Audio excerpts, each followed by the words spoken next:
Okay, so they give us this pattern here, right? Figure 1, figure 2, figure 3, and they want us to sketch figures 4 and 5 for A. So the first thing we need to do is find out what's changing in each picture.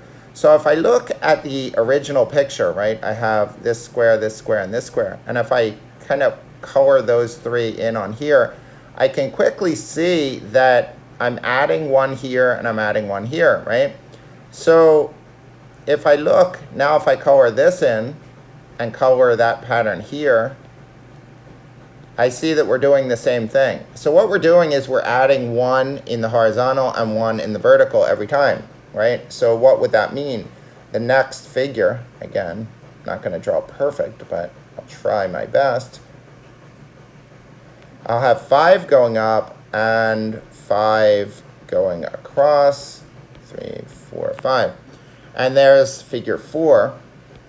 And then it wants us to draw figure 5, right? So I would have 6 going up in this case. 1, 2, 3, 4, 5, 6. And I would have 6 going across in this direction. 1, 2, 3, 4, 5. 1, 2, 3, 4, 5, 6. So there's figure, right, 5. So now that's part A. So there's part A. I drew it up there, right? There's part A, right? I drew it. How does the pattern grow? For B, explain how you know, right? I would say one block is added in the horizontal and vertical direction, right? Or you could say in the X and Y direction, right? Or at the end of each, row or column. And then C says, how many tiles will there be in figure 0? Okay, figure 0. So what we can see here is every time I go from figure 1 to figure 2, I added 2 blocks, right?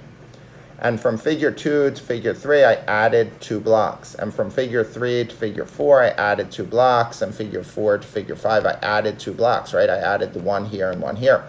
So that means to go backwards to figure 0, right, figure 0, that means I'm going to subtract 2 blocks, right?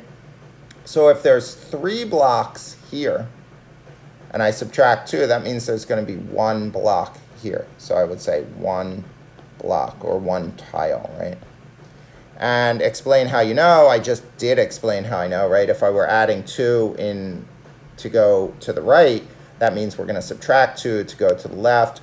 That's one explanation. Another explanation would be, well, if I'm adding 1 onto the row each and column each time, that means I added this one and this one to get to figure 1, which means that the only one remaining was that block right there.